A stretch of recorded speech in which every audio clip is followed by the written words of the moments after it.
Yeah. Kind of another chapter of the same book.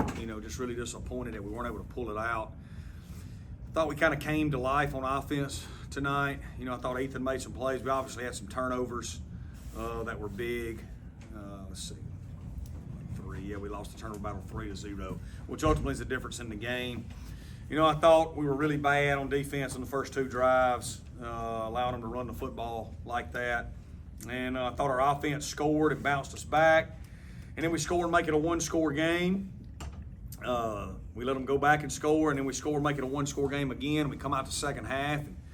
And, we hit a big play right there to get us all the way to the plus 40 on first down. And Ethan, he's got to stay behind the line of scrimmage. He does. He was past the line of scrimmage on the little RPO there, or he's got to run it, and he knows that. And so that got us in long yardage, which caused a 3 and out right there. We didn't overcome that, and they got it back to a 2-score game. And we were playing from behind the whole game, obviously. The 4th and 1 was big. We got to get that right there. Kenyon knows that. I know that. He can get that. I thought, our kickoff placement hurt us some tonight. After we got it to, I think, 14-7, we kicked it off. We missed our field zone and kicked it off really short, gave them a short field. Or no, we kicked it out of bounds. Then the next time we kicked it short. So we hurt ourselves right there with that on some field position. And then we let them get the ball back with 8 minutes to go, and we let them bleed the whole clock out. They rushed for 281 yards. We've been playing a little better in run defense. Disappointed in that. Ultimately, that was the difference in the game. We were better on third down tonight offensively, which has been a point of emphasis. We were better on third down defensively, but they were 4 of 4 on fourth down, which kind of offsets that. So that is what it is. But ultimately, they were able to run the ball whenever they wanted to, and that's on us. We've got to have a better plan. We got to execute the plan better. We got to stop the run, and then can't turn the ball over. Can't turn the ball over. Three turnovers to 0. We got to get a takeaway. We had a chance at a pick 6. You know what I mean? And we got to make that play in games like this. But tip my hat to Coach Jones and his staff, Coach Eckendorf, their OC, and did a really good job able to run the football on us like that. And, so with that, I'll open it up. Can you kind of speak on the offensive line play in the second half? It seemed like Ethan, I think he got sacked 5 or 6 times in the second half alone. What kind of broke down with them? Yeah, well, 3 of them were on the tight ends and running back. The one back here was on the young running back. It was his linebacker. The O-line can only block 5. You know what I mean? You got to send them and ID it to somebody, and when the other guy comes, it's the running back's guy. Sometimes it's the tight end's guy. We rushed for 180 yards tonight, even with those sacks. I never felt our O-line was not giving us a chance to win tonight. I know when we get sacked sometimes, it's commonplace here to always blame it on the O-line, but those were not. Now, I think 2 of them were for sure. It might have been more, off the top of my head right now, Andrew. I don't want to give an exact number, but I know for sure 3 of them wasn't, and yeah, so. Coach, to go off of that, the second half offense has been a struggle consistently throughout the year. What do you think is happening as the half flips over that keeps resulting in that? Yeah, well, the opening drive, we hit the big play and we're past the line of scrimmage. It's just, just little things like that, that we've got to fix, obviously, Scott, then we turn the ball over, and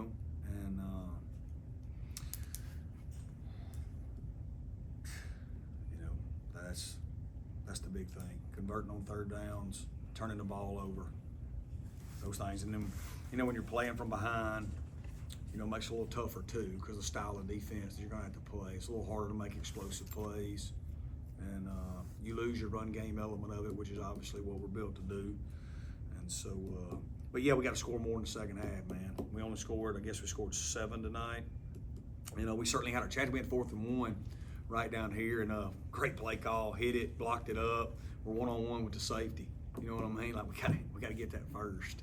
We get that one, we should score right there. Now we got 14. It's a 1-score game. So little things like that. You mentioned playing from behind. They scored touchdowns right out of the gate on the first 3 drives. What was it about the defense that allowed them to do that? Yeah, they were running the football. We'll have to look at our plan. We'll have to look at the execution of the plan. But 39 carries, 281 yards rushing, a 73-yard speed sweep that went all the way to the house, which is inexcusable.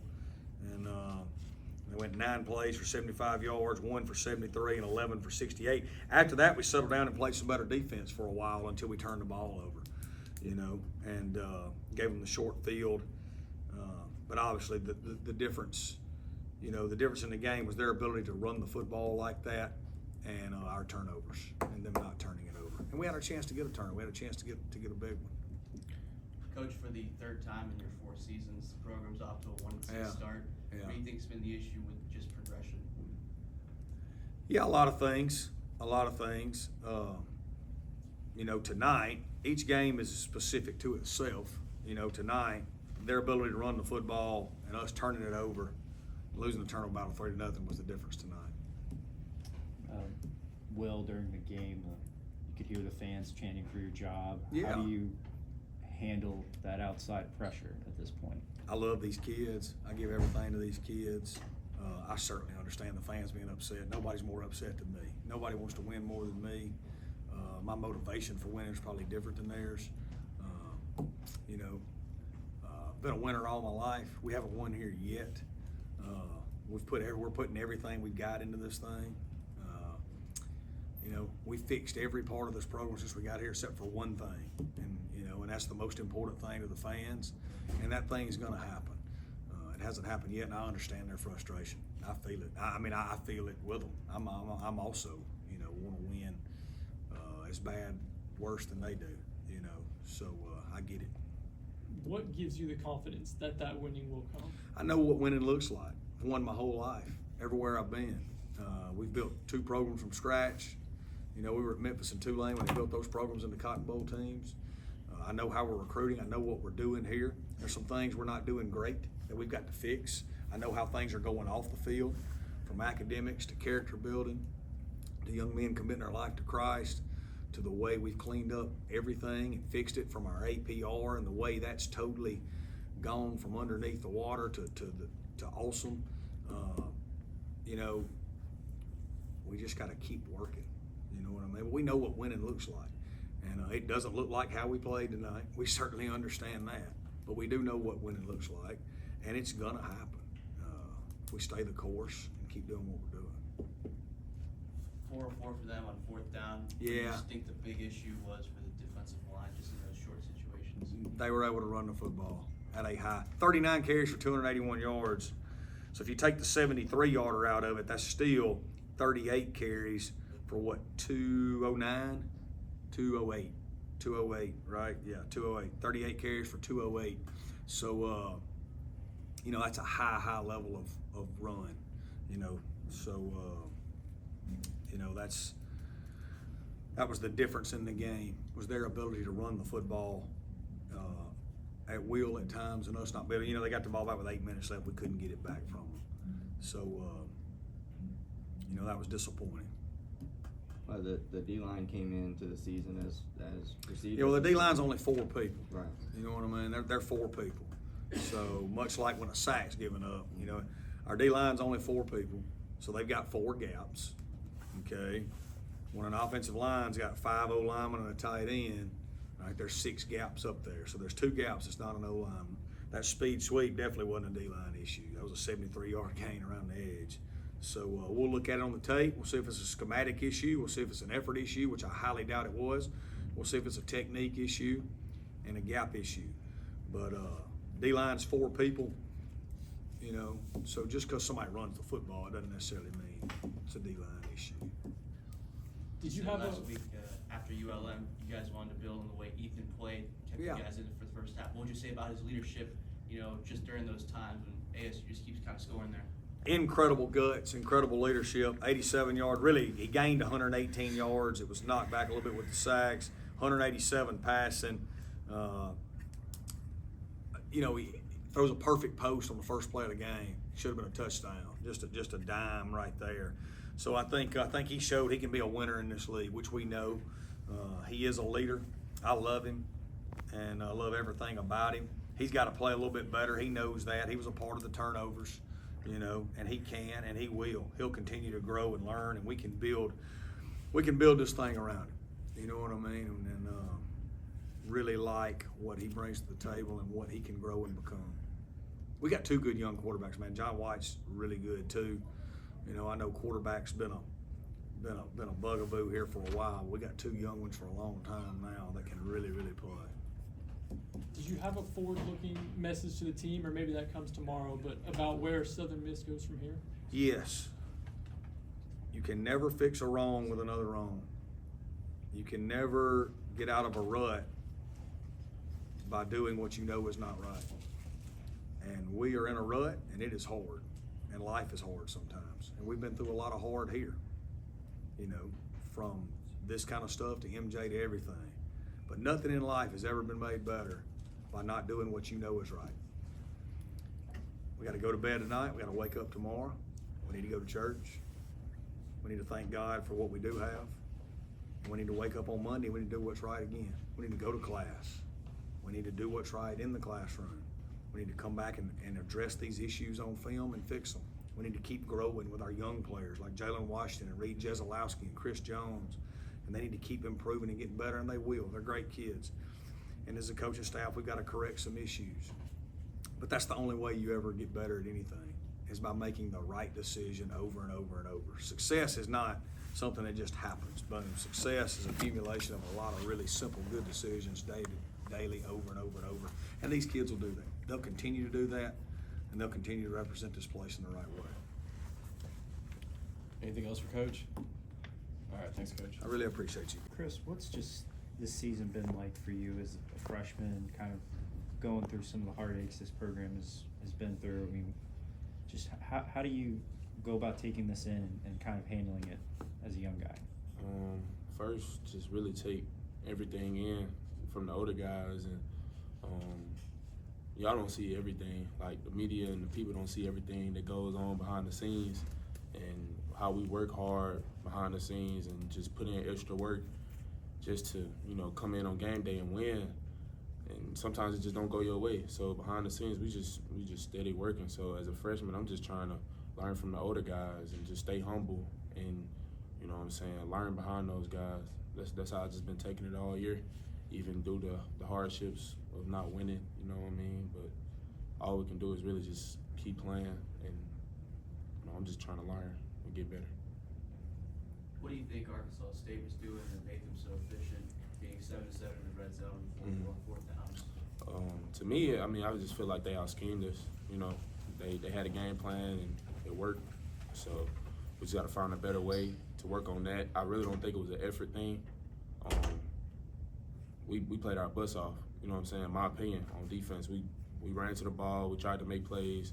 I just feel like we got out-schemed, and it's just something we all just got to work on together. I guess Coach's message to the team afterwards was you can't get out of a rut by doing the same things that got you in. I guess what does that mean to you? We got to change something. That's all that means to me. We got to change something. I mean, we can't keep doing the same thing and expecting a different result. And that's in life. That's in everything. You know what I'm saying? So we just got to keep working on trying to change something. We keep doing the same thing. It's just not gonna work. You know. During the game, I don't know if you could hear it, but fans were chanting for Coach Hall's job. As a player, especially on the field, how do you handle that in that moment? They don't know him personally, you know. They don't know what type of guy he is behind the scenes. So, you know what I'm saying? They looking from the outside in. We here, we with him every day. So we're not supporting that. We're not going, I'm not supporting that, you know. I don't feel like that was the right thing to do as a fan, you feel me? But a lot of fans don't agree with that, and that's cool. But if you're gonna support your team, support it to the end, you know what I mean? I mean, of course we're not having a good season, but I'm not gonna support that. And I don't think the team was supporting that either. We just tried to ignore it. Anything else for Chris? All right, thanks, Chris. Ethan, just what was kind of your take tonight? I mean, you guys were in it in that first half, and you know they started getting the sacks on you. I mean, how do you just go about assessing the offense? Yeah, just during the game, I just try not to think about those things. Just staying calm. Only controlling what I can control. That's just really the main thing that we were focusing on. Just on the field issues, we're gonna let those handle itself. Just in the flow of the game, just try not to make that the main focus. Like just going with the next play. I just got to be more calm in the pocket sometimes. I feel like I was just a lot of erratic, moving around. Sometimes I didn't have to. And just more trust in my guys up front. I appreciate those guys. They left their heart out there on the field for me, so I always appreciate those guys for everything they do. Ethan, this streak feels very similar to last year, another 1-6 start. How do you think this program and just this team can really try to turn things around and create some forward progress? For my teammates, and I'm speaking for my team and myself, I just feel like we gonna attack every week the same way. No matter what goes on Saturday, nobody can stop what we do on Mondays to change what we have to do. Cause at the end of the day, we're the guys on the field, and we gotta make the right choices and the right things, and be hard on the little details to get us over the hump that we need. Just everywhere, just gotta be more focused and harp on the little details, just to get us over the hump. When the guys on the field hear the chants from the fans calling for the coaches' jobs, I guess how does a player on the field kind of take that and react? I know we got a lot of guys like me on my team, and so we got our coaches back with whatever. So if they telling him that, then they basically saying the same thing to us. So it's gonna make guys like me go harder, even harder on every play. Just hearing the people doubt. So we got to prove our doubters wrong. We're one team. It's a real brotherhood in that locker room. Regardless of what goes on outside of this locker room, I feel like nobody can get in our heads in there, and we just gonna work every day, regardless. We coming to work every day. Be better. That's all we can do. Anything else for Ethan? Ethan, last week Coach Hall said he really wanted the team to build on your performance. Just having that trust for him with you, how did you feel like you kind of led the offense, especially in that first half when ASU was just dropping all those points? Yeah, I feel like we just kept the main thing, just attacking those guys. Just we know coming into the game what we wanted to do and how we were going to execute those plays going into the game. And we just got to focus on us at the end of the day, regardless of what the offense is for them are doing, the defense for the other team is doing. We're focused on what we have to do in attacking our game plan every play. So we do it. Anything else? All right, thanks, Ethan.